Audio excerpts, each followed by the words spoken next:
साल 1945 मॉस्को के red square पर क्रेमलिन पैलेस के सामने सोवियत लीडर और Russian soldiers Europe victory day का जश्न मना रहे हैं। चारों तरफ खुशनुमा माहौल है। सोल्जर्स परेड करते हुए पैलेस की बालकनी में खड़े उस नेता की ओर सलाम कर रहे हैं जिसकी लीडरशिप में ये मुमकिन हो सका है। सभी सोल्जर्स रोमन एम्पायर के कस्टम के अकॉर्डिंग नाजी जर्मनी के फ्लैग को नीचे उस नेता के कदमों में फेंकते हुए आगे बढ़ते हैं। बालकनी में खड़ा वो नेता था जिसका नाम एक समय में अडोल्फ हिटलर से पहले लिया जाता था और जिसने अपने देश को इतना ताकतवर बनाया कि अडोल्फ हिटलर जैसे क्रूर तानाशाह की जर्मन सेना को भी सेकेंड वर्ल्ड वॉर के दौरान घुटने टेकने पड़े। आप सोच रहे होंगे कि कौन था वो लीडर जिसने अडोल्फ हिटलर को हराया और जिसकी महिमा यूएसएसआर में अपने शिखर पर थी।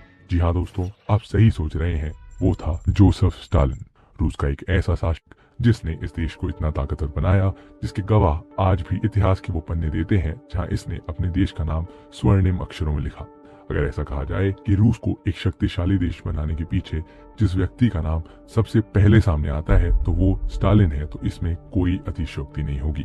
हालांकि स्टालिन दुनिया का सबसे ताकतवर नेता तो बन गया, लेकिन दूसरे तानाशाहों की तरह ये भी पावर को बचा ना सका। बाकी तानाशाहों की तरह स्टालिन ने अपने शासनकाल में लोगों पर खूब अत्याचार किया। स्टालिन की बनाई गई नीतियां और फरमानों की वजह से लाखों लोग मौत की घाट उतार दिए गए, लेकिन इसके बावजूद 1945 और 1948 में उसे नोबेल पीस प्राइज के लिए नॉमिनेट किया गया। ये बात जितनी उलझी हुई है उतनी ही कॉम्प्लिकेटेड और मिस्टीरियस थी स्टालिन की लाइफ और मौत। दोस्तों, हमारी द डिक्टेटर सीरीज की ये अगली कड़ी है जिसमें हम बात करेंगे जोसेफ स्टालिन की और जानेंगे कि कैसे एक मामूली से परिवार से होने के बावजूद वो तानाशाह बना। उसकी ऐसी कौन सी नीतियां थी जिसकी वजह से लाखों लोगों की जाने गई और कैसे वर्ल्ड वॉर सेकेंड के दौरान हिटलर को हराने में उसने अहम भूमिका निभाई। और आखिर में हम जानेंगे कि कैसे उसकी मौत एक रहस्य बनकर रह गई। तो ये वीडियो लाइफ की बात करें तो 18 दिसंबर 1878 में जॉर्जियन टाउन के गोरी नाम की जगह पर जोसेफ स्टालिन का जन्म हुआ। स्टालिन के बचपन का नाम जोसेफ विसारियोनोविच जुगासविली था। उसके जन्म के दौरान जॉर्जिया रूस के शासक सार निकोलस के साम्राज्य का हिस्सा था। स्टालिन के पिता का नाम बेसारियन जुगासविली था और वो एक शूमेकर थे। वहीं उनकी माता केके गिलाद से एक धार्मिक महिला थी। वैसे तो स्टालिन की माँ स्टालिन से बहुत प्यार किया करती थी, लेकिन स्टालिन के पिता शराबी थे और अक्सर शराब के नशे में स्टालिन और उनकी माँ के साथ मारपीट किया करते थे। स्टालिन की माँ इस बात से काफी दुखी रहती थी और वो चाहती थी कि स्टालिन बड़ा होकर एक पादरी बने। इसीलिए स्टालिन की माँ एक दिन अपने बच्चे को लेकर घर से भाग गई और तिब्लिसी सिटी में एक चर्च स्कूल में स्टालिन का एडमिशन कराया। स्टालिन बाकी बच्चों से काफी अलग था। बचपन में चेचक की बीमारी के कारण उसके चेहरे पर चेचक के दाग थे, जिसकी वजह से अक्सर बच्चे उसे स्कूल में बुली किया करते थे। हालांकि स्टालिन गुस्सैल होने के बावजूद भी पढ़ने में काफी तेज था। स्टालिन ने 1888 से 1894 तक पढ़ाई की, जिसके बाद उसने पादरी बनने के लिए टिफिल्स थियोलॉजिकल सेमिनरी में दाखिला लिया।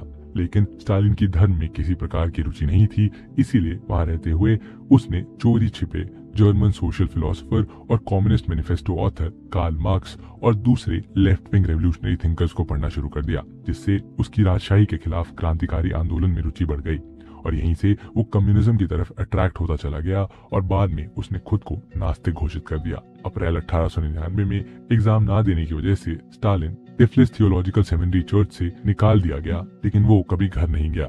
स्टालिन 19 की उम्र में मार्क्स के सिद्धांतों पर आधारित एक सीक्रेट ऑर्गेनाइजेशन का मेंबर बन गया और 1899 से स्टालिन पूरी तरह रेवोल्यूशनरी एक्टिविटीज में शामिल हो गया। दरअसल उस दौरान जार निकोलस II का शासन था और वो एक ऑटोक्रेटिक रूलर था। उसके शासनकाल में पॉलिटिकल राइट्स दूर की कौड़ी थे और आजादी की बात तो मत ही करिए।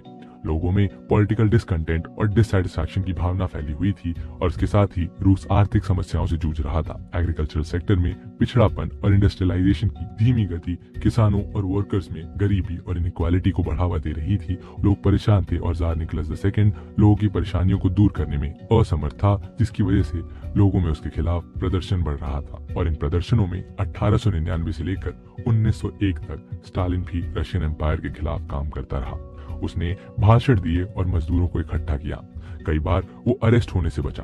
लेफ्टिस्ट और रेवोल्यूशनरी के साथ मिलकर रशियन एम्पायर को खत्म करना ही स्टालिन के जीवन का लक्ष्य बन गया और यहीं से शुरू हुई स्टालिन के पॉलिटिकल करियर की शुरुआत। आइए अब उसे ही जानते हैं। स्टालिन्स पॉलिटिकल करियर बिगिंस। दोस्तों 1900 के दशक में स्टालिन यूएसएसआर के रेवोल्यूशन पॉलिटिकल एक्टिविज्म में एक्टिवली पार्टिसिपेट करने लगा। वो श्रमिक प्रदर्शनों और हड़तालों में भाग लेने लगा और उसने एक काल्पनिक जॉर्जियाई डाकू हीरो के नाम पर कोबा नाम अपनाया और व्लादिमीर लेनिन के नेतृत्व वाली मार्क्सवादी सामाजिक लोकतांत्रिक आंदोलन के उग्रवादी विंग में शामिल हो गया। 1901 में उसने Russian social democratic party join की, जिसका मकसद जार निकोलस को उखाड़ फेंकना था। 1902 में पार्टी ने स्टालिन को बाटूमी भेजा, जहां उसने मजदूर हड़ताल का नेतृत्व किया। हड़ताल को रोकने के लिए पुलिस ने मजदूरों के साथ बर्बरता की और उसे बातूमी मैसेकर कहा गया। इस दौरान तक कम्युनिस्ट सोसाइटी से लेकर रूस तक में स्टालिन के नाम का डंका बज गया था और उसके बाद स्टालिन कई आपराधिक गतिविधियों में शामिल रहा, जिसमें बैंक की डकैती भी शामिल थी।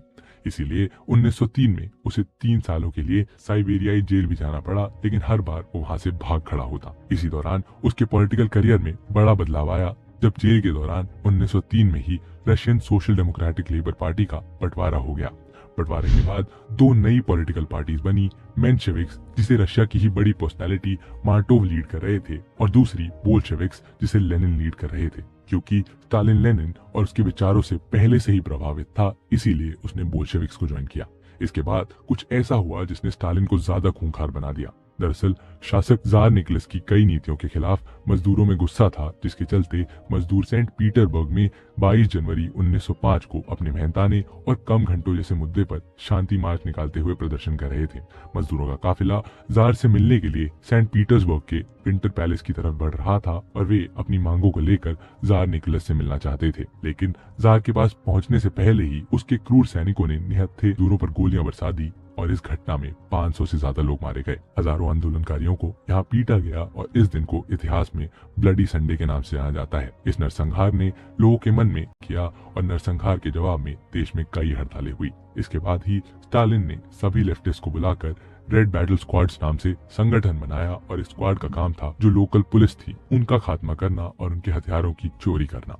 उसने पार्टी के लिए काफी फंड इकट्ठा किया और इस वजह से वो पार्टी में और अधिक फेमस हो गया। हालांकि ये फंड उसने गलत तरीकों जैसे चोरी, डकैती और बदमाशी से इकट्ठा किया था और इसके बाद पार्टी ने 1905 में स्टालिन को जॉर्जियन बोल्शेविक से फिनलैंड में होने वाले बोल्शेविक कॉन्फ्रेंस को अटेंड करने के लिए भेजा और इसी कॉन्फ्रेंस में पहली बार स्टालिन लेनिन से मिला। 1906 में स्टालिन ने केटो स्वानिट्ज नाम की एक महिला से शादी की, लेकिन उसके अगले ही साल 22 नवंबर 1907 को उसकी पहली पत्नी केटो की डेथ हो गई। स्टालिन को इससे बहुत बड़ा झटका लगा और कहा जाता है कि स्टालिन ने अपनी पत्नी की मौत पर कहा था कि इस महिला ने मेरे दिल में इंसानियत को जगाया था, लेकिन अब से मेरे दिल में इसकी मौत के साथ ही ह्यूमैनिटी की भी मौत हो गई है। खैर, इसके बाद वो पूरी तरीके से राजनीति में उतर गया और साल 1912 में स्टालिन के पॉलिटिकल करियर को एक बड़ा ब्रेक मिला। इस दौरान लेनिन स्विट्जरलैंड में निर्वासन में था और लेनिन ने स्टालिन को बोल्शेविक पार्टी की फर्स्ट सेंट्रल कमेटी और न्यूज़पेपर प्रावदा का चेयरमैन नियुक्त किया। जब स्टालिन को इतनी बड़ी अपॉर्चुनिटी मिली तो वो पार्टी और लेनिन के लिए ज्यादा डेडिकेशन के साथ काम करने लगा।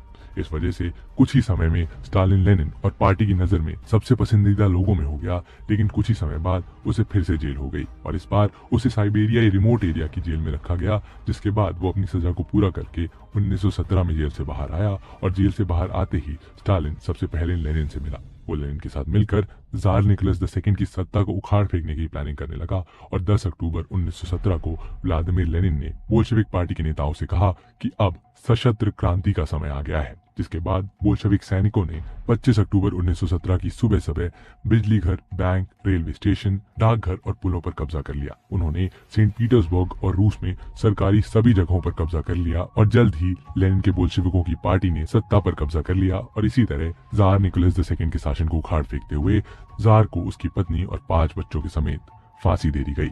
लेकिन दोस्तों, ये सब हुआ ही था कि क्रांति के बाद रूस में सिविल वॉर छिड़ गई और ये रेड आर्मी और व्हाइट आर्मी के बीच थी। रेड आर्मी कम्युनिज्म की सपोर्टर थी तो वहीं व्हाइट आर्मी कैपिटलिज्म और मोनार्की की सपोर्टर थी। हालांकि साल 1920 में कम्युनिस्ट की जीत हुई और इसके बाद 1922 में सोवियत संघ यानी यूएसएसआर की स्थापना हुई, जिसके पहले नेता लेनिन बने, यानी लेनिन दुनिया के पहले कम्युनिस्ट स्टेट यूएसएसआर के फाउंडिंग फादर बने। दोस्तों, रूसी क्रांति और यूएसएसआर के गठन में स्टालिन ने एक इम्पोर्टेंट रोल प्ले किया, जिसके बाद पार्टी में उसका ओहदा और बढ़ गया। अब वो उस पार्टी का खास मेंबर बन गया जो यूएसएसआर को चला रही थी। और दोस्तों, ऐसे ही साल 1922 में उसकी जिंदगी में एक ऐसा नया मोड़ आता है जो उसे कम्युनिस्ट पार्टी के केंद्रीय समिति का महासचिव बना दिया जाता है। दोस्तों, एक ऐसी भूमिका थी जिसने उसे अपने सहयोगियों को सरकारी नौकरियों में नियुक्त करने और राजनीतिक समर्थन का आधार बढ़ाने में सक्षम बना दिया। लेकिन कुछ ही समय बाद यूएसएसआर में एक बड़ी घटना होती है। साल 1924 में सीरियस मेडिकल इश्यूज की वजह से लेनिन की मृत्यु हो जाती है और इस दौरान पार्टी में ये चर्चा होने लगती है कि लेनिन के बाद अब उनका अगला लीडर कौन होगा। इसे लेकर दो लोगों के बीच मनमुटाव की शुरुआत होती है, जिसमें से एक लियोन ट्रॉट्स्की होते हैं और दूसरा होता है स्टालिन। वैसे दोस्तों, ये दोनों शुरू से ही एक दूसरे को पसंद नहीं करते और ये मनमुटाव इस दौरान साफ दिखाई देने लगा। लियोन ट्रॉट्स्की को हराने के लिए स्टालिन ने सोशलिज्म इन वन कंट्री का नारा दिया गया, जिसमें स्टालिन जहां कम्युनिज्म को सोवियत यूनियन में मजबूत करना चाहता था, वहीं लियोन ट्रॉट्स्की कम्युनिज्म को दुनिया भर में फैलाना चाहते थे। वो इंटरनेशनल कम्युनिज्म की बात करते थे। हालांकि स्टालिन ने लियोन ट्रॉट्स्की को पछाड़ते हुए कम्युनिस्ट पार्टी के नियंत्रण के लिए सत्ता संघर्ष जीत लिया और गद्दी हासिल कर ली। दोस्तों, बता दें कि स्टालिन के बढ़ते स्टारडम को लेकर लेनिन भी चिंता थे और वो कभी भी स्टालिन को इस पद पर नहीं देखना चाहते थे। वहीं भले ही लेनिन के लियोन ट्रॉट्स्की के साथ वैचारिक मतभेद थे, लेकिन वो इस पद के लिए लियोन ट्रॉट्स्की को उचित मानते थे, स्टालिन को नहीं। देखा जाए तो स्टालिन और लियोन ट्रॉट्स्की दोनों ही पार्टी के मजबूत पिलर थे। अगर स्टालिन पार्टी के मसल थे तो लियोन ट्रॉट्स्की उसकी इंटेलेक्ट। लेकिन स्टालिन ने गद्दी के इस गेम में पावर का इस्तेमाल किया और लियोन ट्रॉट्स्की को देश से बाहर निकाल दिया। बाद में खबर आई कि 1940 में मेक्सिको में उनके पूरे परिवार की हत्या कर दी गई। खैर, 1920 के दशक के अंत तक स्टालिन सोवियत संघ का तानाशाह बन जाता है और आइए अब जानते हैं कि कैसे उसने अपनी तानाशाही की शुरुआत की। Soviet union under Stalin. दोस्तों, यूएसएसआर को इकोनॉमिक महाशक्ति में बदलने के उद्देश्य से स्टालिन ने 1 अक्टूबर 1928 को यूएसएसआर का पहला 5 ईयर प्लान लॉन्च किया। उसकी विकास योजना अर्थव्यवस्था के सरकारी नियंत्रण पर केंद्रित थी और भले ही इस प्लान से सरकार को काफी फायदा हुआ, लेकिन शुरू से ही स्टालिन को इस प्लान को एग्जीक्यूट करने के लिए भारी मात्रा में फूड आइटम्स की जरूरत थी। इसके लिए उसने एग्रीकल्चर सेक्टर का कलेक्टिवाइजेशन शुरू किया, जिसके चलते उसने फार्मर्स के छोटे छोटे लैंड होल्डिंग्स को कलेक्टिवाइज करके मैसिव स्टेट फार्म्स में कन्वर्ट किया। यानी किसानों की सारी जमीन पर अब सरकार का नियंत्रण हो गया। लाखों किसानों ने स्टालिन के इस ऑर्डर्स को मानने से इनकार कर दिया और प्रोटेस्ट शुरू कर दिया। लेकिन इसे कुचलने के लिए स्टालिन ने सजा के तौर पर लगभग 30 लाख किसानों को गोलियों से मरवा दिया। इसके अलावा स्टालिन प्रोडक्शन का 90% हिस्सा रूलिंग एलिट्स को देने लगा और सिर्फ 10% से ही किसान अपना जीवन यापन कर रहे थे। चारों तरफ भुखमरी का आतंक फैला हुआ था और सोवियत यूनियन के किसानों पर दोहरी मार तब पड़ी जब जबरन कलेक्टिवाइजेशन के कारण पूरे सोवियत यूनियन में व्यापक अकाल पड़ा। 1930 से लेकर 1933 तक चले फैमिन ने सोवियत यूनियन के हजारों किसानों को भूख से मार डाला और इतिहासकारों के अनुसार इस फैमिन में लगभग 60 लाख किसान मारे गए। स्टालिन ने आतंक के बल पर शासन किया, वो भी एक अधिनायकवादी पकड़ के साथ, ताकि जो कोई भी उसका विरोध करता था उसे खत्म किया जा सके। उसने सीक्रेट पुलिस की पावर बढ़ाई, नागरिकों को एक दूसरे पर जासूसी करने के लिए प्रोत्साहित किया और लाखों लोगों को मरवा दिया या जबरन श्रम शिविरों में गुलाग की प्रणाली में भेज दिया। बता दें कि गुलाग प्रणाली फोर्स लेबर कैंप्स थे जहां विरोधी लेबर्स को जबरन भेजा जाता था। इसके बाद एक समय पर स्टालिन पर पावर जाने का डर सताने लगा। उसे लगने लगा कि अब उसकी सत्ता जा सकती है और इसके लिए उसने 1930 के दशक में आखिरी ग्रेट पर्ज नाम से एक एक्ट लाया और इस एक्ट का इस्तेमाल वो उन लोगों पर करता जो या तो उसके लिए खतरा बनते या फिर इससे ज्यादा फेमस हो रहे थे। वो इस एक्ट के इस्तेमाल से उन्हें मरवा देता था और स्टालिन ने 1934 में एनकेवीडी का गठन किया, जो सोवियत की एक सीक्रेट पुलिस थी। ये सीक्रेट पुलिस ही इस मास एग्जीक्यूशन को अंजाम देती थी और प्रिजनर्स और लेबर कैंप्स को सुपरवाइज करती थी। कहा जाता है गवर्नमेंट के आर्काइव्स के मुताबिक 1934 में स्टालिन ने सोवियत आर्मी के 103 में से 83 आर्मी जनरल्स को मरवा दिया था और पार्टी की सेंट्रल कमेटी के 139 में से 91 मेंबर्स को मौत के घाट उतरवा दिया था। इतना ही नहीं, उसने पार्टी के 30 लाख वर्कर्स में से 10 लाख वर्कर्स का भी सफाया करवा दिया था और साल 1936 में स्टालिन ने 1918 में लेनिन द्वारा लागू किए गए संविधान को संशोधित कर नए संविधान के रूप में लागू किया। इसके तहत संसद का नाम supreme Soviet of the USSR रखा गया। साल 1939 तक आते आते एक बार फिर पूरी दुनिया दो हिस्सों में बढ़ गई, क्योंकि एक बार फिर से विश्व युद्ध यानी द्वितीय विश्व युद्ध की शुरुआत हो गई। सोवियत यूनियन पर खतरा मंडराता देख स्टालिन जर्मनी के नाजी पार्टी के तानाशाह अडोल्फ हिटलर के साथ जर्मन सोवियत आक्रमण संधि पर साइन कराया और इस संधि के अनुसार जर्मनी और सोवियत यूनियन ना तो एक दूसरे पर हमला कर सकते हैं और ना ही एक दूसरे के विरोधी देशों का साथ दे सकते थे। लेकिन 1941 में जर्मनी ने नाजी सोवियत संधि को तोड़ दिया और यूएसएसआर पर आक्रमण कर दिया, जिससे पहले तो हिटलर को जीत हासिल हुई, लेकिन बाद में जर्मनी की गलती उन पर ही भारी पड़ी। नाजी सेना जैसे ही रूस के अंदर दाखिल करने लगी, वो वहां के कोल्ड वेदर को झेल नहीं पाई और इस मौके का फायदा उठाते हुए सोवियत रेड आर्मी ने उन्हें स्टालिनग्राड की लड़ाई में हराकर रूस से बाहर कर दिया। और इसके बाद सोवियत यूनियन में जीत का जश्न मनाया जाता है, जिसका जिक्र शुरुआत में भी हमने किया था। इसके साथ ही स्टालिन का वर्चस्व एंटायर ईस्टर्न यूरोप में लगभग अगले कई सालों तक बढ़ जाता है। और दोस्तों, जैसे जैसे युद्ध आगे बढ़ता है, 1943 में स्टालिन ने तेहरान सम्मेलन और 1945 में याल्टा सम्मेलन समेत सभी प्रमुख मित्र देशों के सम्मेलनों में भाग लिया और यहीं पर सोवियत यूनियन को सुरक्षा परिषद में वीटो पावर दिया गया और स्टालिन की दृढ़ इच्छा शक्ति और चतुर राजनीतिक कौशल ने उसे एक वफादार सहयोगी की भूमिका निभाने में सक्षम बनाया। जर्मनी की हार में स्टालिन ने एक महत्वपूर्ण भूमिका निभाई और पूर्वी बर्लिन सहित पूर्वी यूरोप के बड़े हिस्से पर सोवियत सेनाओं का कब्जा हो गया। लेकिन इसी अगस्त 1949 को सोवियत संघ ने अपने पहले परमाणु बम का परीक्षण किया और इसी ने सोवियत संघ को परमाणु युग में पहुंचा दिया, जिसके बाद से शीत युद्ध गंभीर रूप से शुरू हुआ। दोस्तों, ये बात तो हम सब जानते हैं कि इस दुनिया में जो कोई भी आया है उसका अंत होना ही है, यानी कोई भी अंतहीन नहीं है। स्टालिन ने भी इसी से संबंधित एक बात कही थी और वो थी that death is the solution to all problem, no man no problem, यानी मृत्यु सभी समस्याओं का समाधान है। देखिए दोस्तों, इस चीज को आपको सीरियसली नहीं लेना है, लेकिन आप इसे समझ सकते हैं कि वो किस प्रकार का व्यक्ति था। जोसेफ स्टालिन उम्र के साथ नर्म नहीं हुआ और जितना कठोर दिल स्टालिन था, उससे कहीं ज्यादा कठोर था काल। अंत उसके नजदीक आ गया था और आइए अब जानते हैं कि कैसे अंत हुआ स्टालिन की तानाशाही का। दोस्तों, आखिरी के सालों में स्टालिन मॉस्को के एक कॉटेज में रहने लगा और इस दौरान वो केवल अपने खास लोगों से ही मिलता था। इसके बाद 5 मार्च 1953 को दूसरी बार दिल का दौरा पड़ने से स्टालिन का निधन हो गया। और यहाँ आपको ये बता दें कि पहली बार स्टालिन को दिल का दौरा 1945 में विक्ट्री परेड के दौरान ही पड़ा था और उसी के बाद स्टालिन की तबीयत खराब होती चली गई और कहा जाता है कि उसके उन खास लोगों ने ही स्टालिन को जहर देकर मार डाला था। हालांकि उसकी मौत आज भी इतिहासकारों के लिए एक पहेली बनी हुई है और स्टालिन की मौत के बाद जहां सोवियत संघ में बहुत से लोगों ने उसकी मौत पर मातम मनाया, उसे महान नेता बताया जिसने देश को नई ऊंचाइयों पर पहुंचाया था, जिसने हिटलर को हराने में अहम भूमिका निभाई थी, तो वहीं सोवियत संघ के ही लाखों लोग ऐसे भी थे जिसने स्टालिन की मौत पर जश्न भी मनाया। स्टालिन के बाद सोवियत संघ के नेता निकिता क्रूश्चेव बने और उन्होंने स्टालिन की नीतियों से किनारा कर लिया। कंक्लूजन, दोस्तों, ये था जोसेफ स्टालिन। कुल मिलाकर देखा जाए तो जोसेफ स्टालिन की जिंदगी एक ऐसे शख्स की थी जिसने शुरुआत तो इनकलाब से की थी, मगर बाद में वो खुद ही तानाशाह बन गया। यानी वो हीरो भी था और विलन भी। इनमें से वो बड़ा क्या था, इसका फैसला आप खुद कीजिए।